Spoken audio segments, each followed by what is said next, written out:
नमस्कार। BSc part first के chapter colloidal state में आज हम जैल के विषय में अध्ययन करेंगे। जैल हम किसे कहते हैं? जैल ठोसों में द्रव का कोलाइडल विलयन है। तो जैल को हम किस तरह परिभाषित करें? ऐसे कोलाइडी तंत्र जिनमें ठोस पदार्थ डिस्पर्सन मीडियम है और द्रव वितरित प्रावस्था होती है, जैल कहलाते हैं। यानी हम ये कह सकते हैं कि डिस्पर्सन मीडियम या अधिक मात्रा में ठोस होता है, जबकि डिस्पर्स फेज जो कि कम मात्रा में होती है वो द्रव होता है। तो ऐसे कोलाइडल जैल कहलाते हैं। जैसे हम एग्जांपल लें, दही में कैसीन जो है वो डिस्पर्सन मीडियम है, जिसमें जल डिस्पर्स फेज में रहता है, यानी कैसीन अधिक मात्रा में होता है और जल कम मात्रा में होता है। इसी तरह से हम टेबल जेली लें, जिसमें जो जिलेटिन में जल है, ठोस अल्कोहल यानी कैल्शियम एसीटेट में जल, साबुन, बूट पॉलिश आदि ये जैल है, या बालों में लगाने वाले जैल, ये जैल के उदाहरण हैं। तो वस्तुतः जैल शब्द उन पदार्थों के लिए प्रयोग कर सकते हैं जिनकी भौतिक अवस्था ठोस एवं द्रव के मध्य हो, अर्थात वो ना तो एकदम ठोस है और ना ही पूर्णतः द्रव है। ठोस और द्रव के मध्य की अवस्था है तो वो जैल है। तथा जैल निम्न शर्तों का पालन करते हैं। जैल एक प्रकार से चिपके हुए या आपस में जुड़े हुए कोलाइडी तंत्र होते हैं जिनमें कम से कम दो अवयव होते हैं, एक जैलीकारक और दूसरा द्रव, यानी एक जो जैल बनाने वाला और दूसरा उसमें लिक्विड होगा, फ्लूइड होगा। सेकंड कैरेक्टरिस्टिक्स यानी दूसरा नियम क्या है कि जैल में यांत्रिक गुण पाए जाते हैं जो कि ठोस के भी अभिलाक्षणिक गुण हैं, कैरेक्टरिस्टिक्स प्रॉपर्टीज हैं सॉलिड्स की। थर्ड या तीसरा शर्त है कि पूरे सिस्टम में प्रत्येक कंस्टिट्यूएंट या प्रत्येक अवयव लगातार रहता है, कंटिन्यूस रहता है। तो ये जैल हम उन ठोस या द्रव पदार्थ के मध्य की अवस्था को कहते हैं जो इन तीनों नियमों का पालन करते हैं। पहला तो ये आपस में चिपके हुए होंगे और इनमें कम से कम दो अवयव होंगे, जिलेटिन कारक और द्रव। दूसरा, इनमें यांत्रिक गुण होगा और तीसरा, इनमें प्रत्येक अवयव लगातार रहना चाहिए। तो जैल के हम एग्जाम्पल और लें, जैसे जिलेटिन, अगर, बेल्टोनाइट आदि जल में जैल बनाते हैं।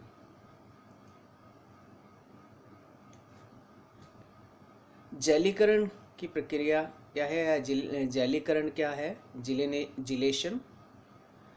हम जिलेटिन के 5% गर्म विलयन को एक पात्र में लेकर अगर इसे ठंडा करते हैं तो ये सेमी सॉलिड या अर्ध ठोस अवस्था में परिवर्तित हो जाता है, जो कि जैल कहलाता है।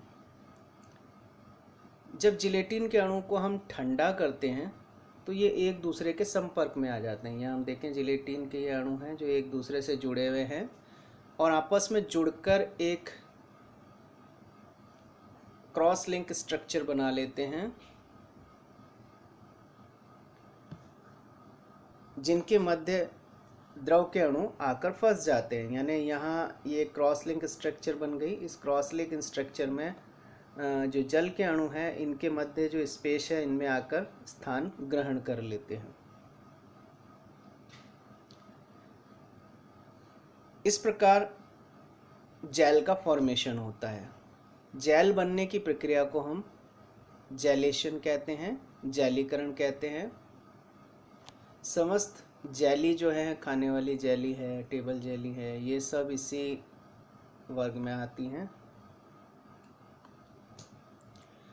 जैल का वर्गीकरण हम देखें, जैल को 3 प्रकारों में वर्गीकृत किया गया है। पहला है प्रत्यास्थ जेल या इलास्टिक जेल्स। इलास्टिक जेल में प्रत्यास्थता का गुण, इलास्टिसिटी का गुण पाया जाता है। जैसे रबड़ को अगर हम खींचते हैं या बल लगाते हैं तो उसकी आकृति बदल जाती है, और वापस अगर बल हटा दें तो वह पुनः मूल आकृति में आ जाता है। तो इसी प्रकार जेल में भी प्रत्यास्थता का गुण पाया जाता है। अगर इसमें हम थोड़ा सा बल लगाते हैं तो इनकी मूल आकृति बदल जाती है, और जैसे हम बल हटा लेते हैं, फोर्स हटा लेते हैं, तो अपनी मूल आकृति में लौट आता है। जैसे हम स्टार्च, जिलेटिन, जैम, जेली इनको लें, ये प्रत्यास्थ जेल हैं। प्रत्यास्थ जेल में अणु परस्पर स्थिर विद्युत आकर्षण बल के कारण, इलेक्ट्रोस्टैटिक अट्रैक्शन फोर्स के कारण बंधे रहते हैं।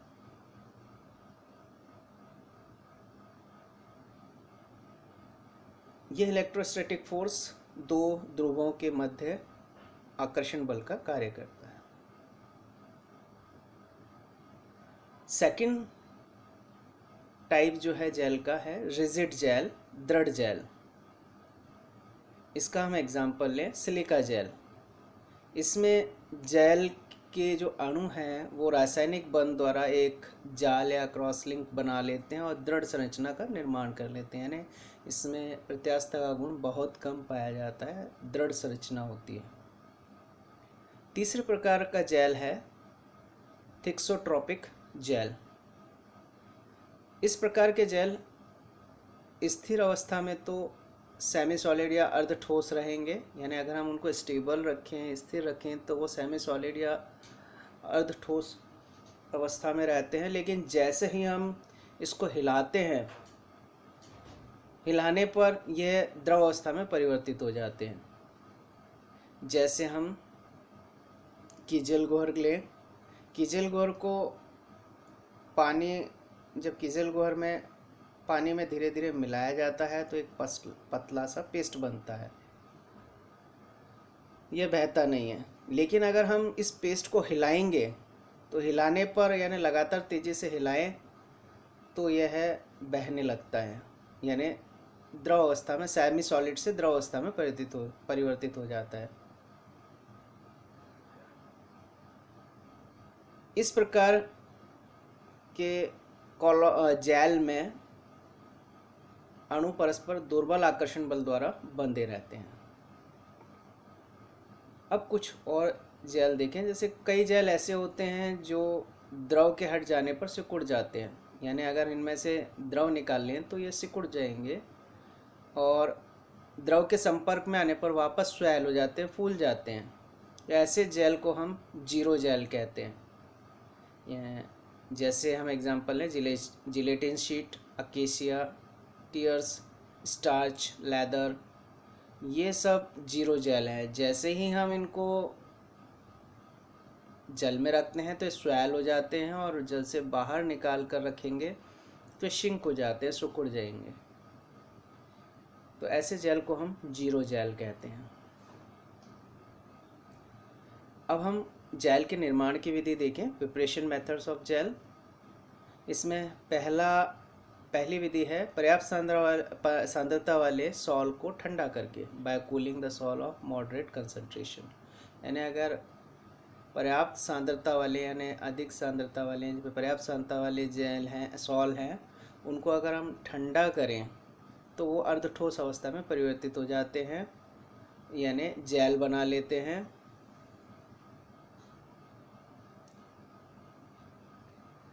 दूसरा मेथड है द्विविघटन की रासायनिक अभिक्रियाओं द्वारा, by the chemical reaction of double decomposition. इस प्रकार इस मेथड द्वारा हम हाइड्रोफोबिक जल विरोधी जेल बनाते हैं। जैसे हम एग्जांपल लें silica gel, alumina gel. Silica gel हम किस तरह से बनाएंगे? सोडियम सिलिकेट के जलीय विलयन में अगर हम HCl मिलाते हैं तो यह जल योजित सिलिका अम्ल बनाता है। जैसे हम इस मेथड में देखें, ये सोडियम सिलिकेट है, इसका जलीय विलयन लेते हैं हम, इसमें HCl मिलाएंगे तो जल योजित सिलिका जेल बन जाएगा, यानी जल योजित सैलिसिलिक अम्ल बन जाएगा। तो यह सिलिका जेल कहलाएगा। यानी इसको अगर हम जल योजित सिलिका इसको रख देते हैं तो रखा रहने पर यह है अर्ध ठोस अवस्था में आ जाता है, जम जाएगा, सिलिका जेल बनाएगा। इसी तरह से अगर हमें एल्यूमिना जेल बनाना है तो एल्यूमिनियम क्लोराइड जो है उसमें हम NaOH मिलाते हैं। तो NaOH मिलाने पर यह AlOH⁻NH2O के रूप में और इसको रख दें इस विलयन को तो ये अर्ध ठोस अवस्था में अवक्षेपित हो जाएगा, यानी ये एल्यूमिना जेल बनाएगा। तो इस तरह हम दो विधियों द्वारा जेल का निर्माण कर सकते हैं। अब हम इनकी प्रॉपर्टीज़ देखें, गुण देखें जेल के।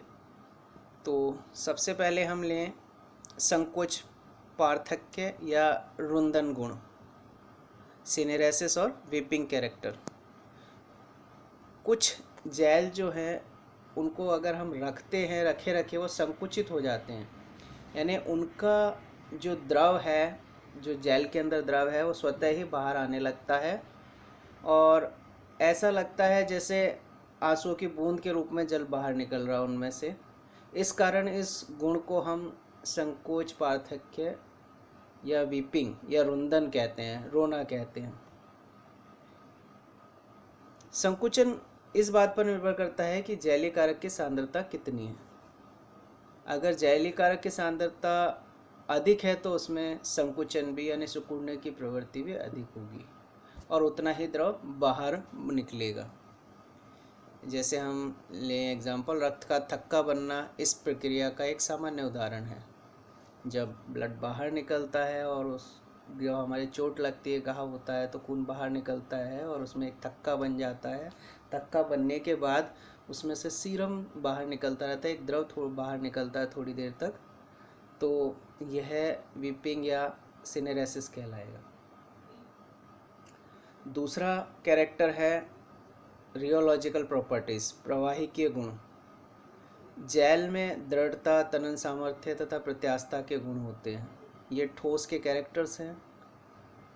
थिक्सोट्रॉपिक जेल में ये तीनों गुण यील्ड वैल्यू के नीचे ही हैं, ये गुण प्रदर्शित होते हैं। उनके ऊपर ये निलंबन की भांति बहते हैं, प्रवाह करते हैं।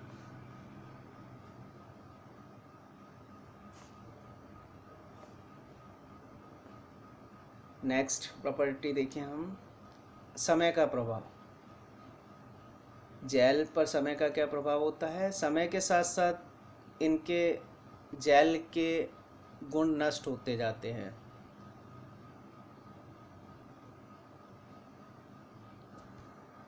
जेल में जो जैलीय कारक अणु हैं वो परस्पर जुड़कर घना जाल बना लेते हैं और संयुक्त हो जाते हैं। इस कारण समय के साथ साथ इनके जेल के कैरेक्टर्स नष्ट होते जाते हैं। नेक्स्ट ले हम स्वेलिंग, फूलना। अगर सूखे हुए जेल को, यानी ऐसे जेल जिनमें पानी की बहुत कम मात्रा है, विलायक की बहुत कम मात्रा है, उन को अगर हम और वह जेल जलिस नहीं जेल है तो उनको पानी में अगर रखते हैं तो ये पानी को अवशोषित करके फूल जाते हैं, यानी इनमें स्वेलिंग का गुण पाया जाता है, फूलने का गुण। नेक्स्ट प्रॉपर्टीज है अंतः शोषण। जीरो जेल जो है उनको अगर विलायक से बाहर रखते हैं तो सिकुड़ जाते हैं और जैसे हम विलायक में डालते हैं तो ये अंतः शोषण द्वारा फूल जाते हैं, यानी इनका आयतन बढ़ जाता है। तो यह अंतः शोषण कहलाता है और ऐसे जेल जीरो जेल कहलाते हैं। तो अंतः शोषण के कारण जो आयतन में वृद्धि है वो दो बातों पर निर्भर करती है।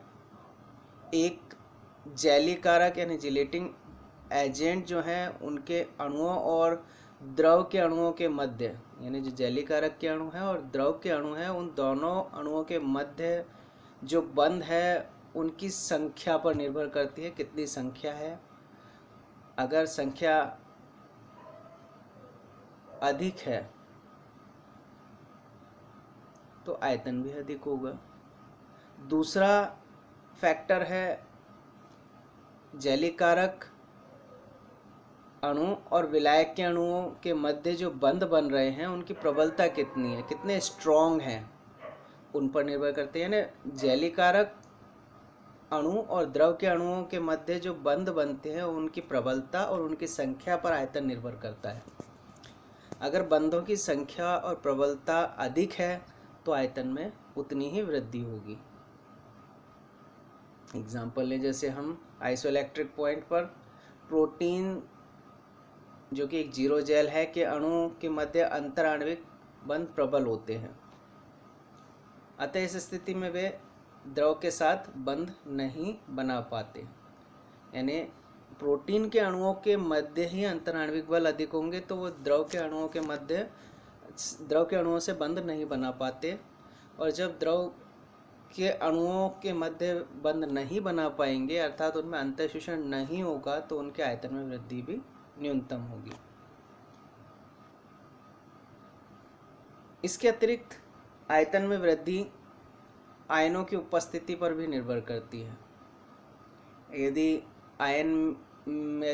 विलायक में आयन उपस्थित हैं तो जेल के आयतन में भी वृद्धि होगी। यानी उनकी जो वृद्धि है वो प्रभावित होती है, आयतन से प्रभावित होती है।